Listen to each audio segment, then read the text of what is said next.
একটা স্বৈরাচারী শাসক জগৎপাল পাথর বসেছিল।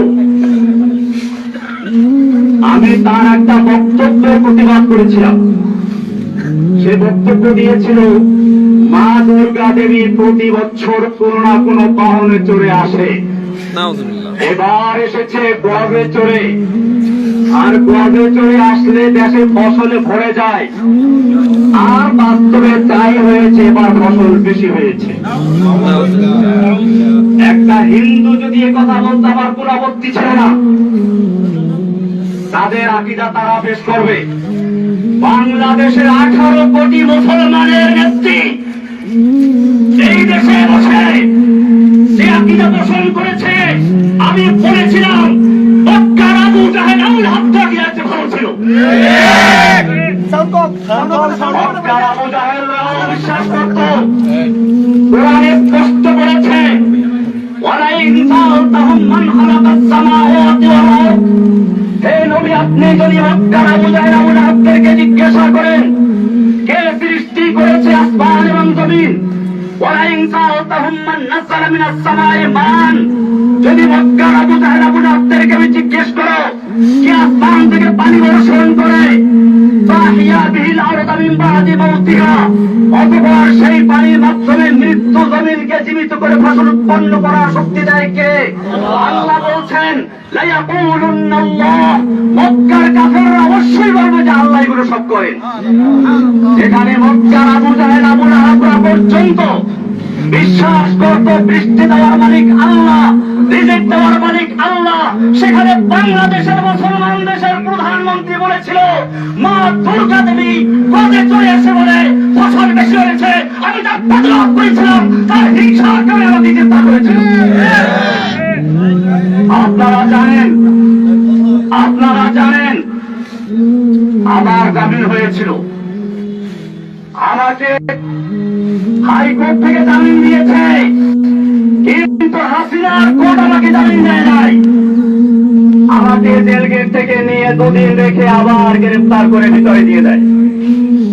এখন আমি সেই মামলায় কারারুদ্ধ আছি। ভাইয়েরা আমার, আপনারা জানেন আমি ঈদের সময় বাড়িতে বেড়াতে এসেছিলাম। আমি কোনো দল করি না, আমার প্রত্যেকটা লেখা এবং বক্তব্য বলা আছে আমি একজন মুসলিম। কোরআন আমার পরিচয় দিয়েছে, হুয়া সাম্মাকুমুল মুসলিমিন, আমি সেই মুসলিম পরিচয় দিয়ে চলেছি। আমার নামে একটা দল তৈরি করে কখনো বলা হয় আমি একটা আধ্যাত্মিক নেতা, কখনো গুরু, কখনো প্রধান, কখনো আরো কি। সাংবাদিক ভাইদেরকে আমি জিজ্ঞেস বলতে চাই, আপনারা ভালো করে দেখুন, জসিমউদ্দিন রহমানী গ্রেফতার হওয়ার আগ পর্যন্ত আনসারুল্লাহ বাংলা কি নামে কোনো দলের নাম কোনো গানেও শুনে নাই। আমি চ্যালেঞ্জ করে বলি, বাংলাদেশে আনসারুল্লাহ বাংলা টিম নামে কোন দল নাই, এটা শেখ হাসিনার তৈরি করা। আপনারা জানেন সূরা কসাসের শুরুতে পড়বেন, কোরআন বলছে ফেরাউন সম্পর্কে আলোচনা, সেখানে বলেছে ফেরাউন কি করত, ফেরাউন তার জাতিকে বিভিন্ন তলে তলে বিভক্ত করত, তাদের একটা গ্রুপকে সে দুর্বল করে রাখত। শেখ হাসিনা সেই ফেরাউন, এই যুগের ফেরাউন হাসিনা বাংলাদেশের জনগণকে কেউ রাজাকার, কেউ আনসারুল্লাহ, কেউ অমুক বিভক্ত করে সে তার শাসন পাকা করতে চেয়েছিল। আপনারা জানেন এই সর্বশেষ যে আন্দোলন, এটা কোন দলের আন্দোলন ছিল না, এটা ছিল বাংলাদেশের ইতিহাসে এমন এক আন্দোলন যেখানে হিন্দু, মুসলিম, বৌদ্ধ, খ্রিস্টান, ছাত্র, মাদ্রাসা ছাত্র, আলিয়া, কওমিয়া, ডানপন্থী, বামপন্থী কোনো ভেদাভেদ ছিল না, সব একাকার হয়ে ময়দানে অবতীর্ণ হয়েছিল। আপনারা জানেন আমার মনে পড়েছে জেলখানায় বসে যেদিন শুনলাম হাসিনা পালিয়েছে, আলাম তারা কাইফা ফাআলা রাব্বুকা বিআসহাবিল ফিল, আল্লাহ বলছেন আপনি কি দেখেন নাই হাতি বাহিনীর সাথে আল্লাহ কি আচরণ করেছিলেন? হাতি বাহিনী হাতি হাসিনা নামাতে চেয়েছিল, সাজু আযান নামিয়ে দিয়েছিল। আল্লাহ বলছেন আলাম ইয়াজআল কাইদাহুম ফি তাদলিল, তার এই জঙ্গি জঙ্গি খেলার চক্রান্ত আল্লাহ কি ব্যর্থ করে দেন নাই?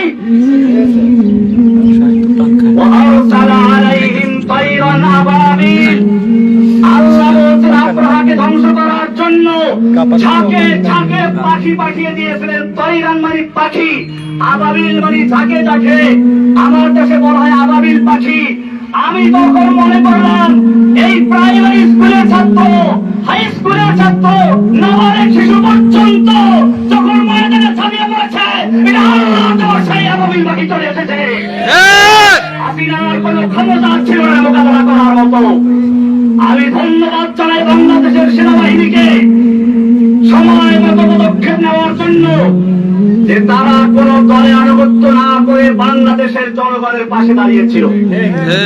আমি বাংলাদেশের পুলিশ ভাইদেরকে বলবো, আপনাদেরকে জোর করে ব্যবহার করেছে আমরা জানি, আপনাদের দোষ না। আমি সেজন্য আজকের মাধ্যমে সারা বাংলাদেশের মুসলিম অমুসলিম সমস্ত মানুষকে বলতে চাই, আপনারা কোনো ভাবে পা দিবেন না। এখন বড় কঠিন মুহূর্ত চলছে। আপনারা দেখেছেন ভারতের মিডিয়ায় প্রচার হচ্ছে বাংলাদেশে হিন্দুদের মন্দির জ্বালিয়ে দেওয়া হচ্ছে, হিন্দুর বাড়ি ঘরে আগুন লাগা